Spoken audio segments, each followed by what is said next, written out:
নমস্কার বন্ধুরা, রয়্যাল কিচেনে আপনাদের সবাইকে স্বাগতম।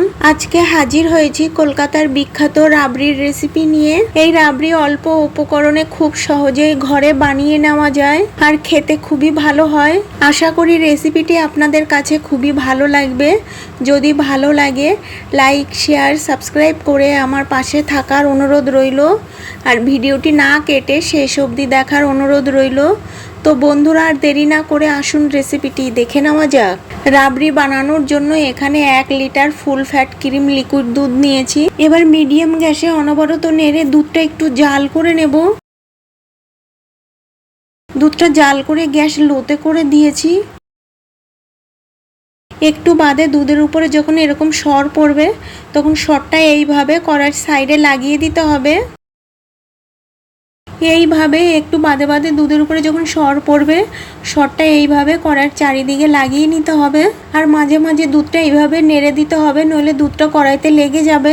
এবার 40 মিনিট পর দেখাচ্ছি। দুধটা জাল করে দুধের সরটা কড়ার চারিদিকে এইভাবে লাগিয়ে নিয়েছি আর দুধ অনেকটাই শুকিয়ে গেছে। এবার এর মধ্যে দেব 3 চামচ চিনি। 3 চামচ চিনিতেই অনেকটাই মিষ্টি হবে। আপনারা আপনাদের পছন্দ মতো মিষ্টিটা বাড়িয়ে বা কমিয়ে দিতে পারেন, তবে এর থেকে বেশি মিষ্টি হলে রাবড়ি খেতে ভালো লাগে না। চিনি দিয়ে নাড়িয়ে চিনিটা গলিয়ে নেব। এবার গ্যাস অফ করে 10 মিনিট মতো এইভাবে রেখে দেব।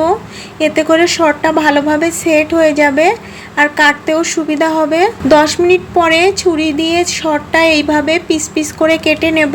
তবে এটা ননস্টিকের কড়াই, ছুরি দিয়ে খুব সাবধানে কাটতে হবে। এবার সরগুলোকে দুধের সঙ্গে ভালো করে মিশিয়ে নেব। রাবড়িটা একদম রেডি হয়ে গেছে। এবার পরিবেশন করে নেব। এইভাবে বাড়িতে বানিয়ে খাবেন, খেতে খুবই ভালো হয়। এবার রাবড়ির উপর থেকে দেব সামান্য পেস্তা বাদামের কুচি আর দেখতে সুন্দর লাগার জন্য দেব সামান্য জাফরান বা কেসার। আর এইভাবে বাড়িতে বানালে কমেন্ট বক্সে জানাতে একেবারেই ভুলবেন না। আর পাশে থাকা বেল আইকনটি ক্লিক করে রাখবেন।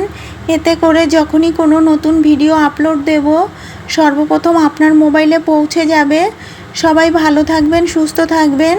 আর আমার এই ভিডিওটা শেষ অবধি দেখার জন্য আপনাদেরকে অনেক অনেক ধন্যবাদ।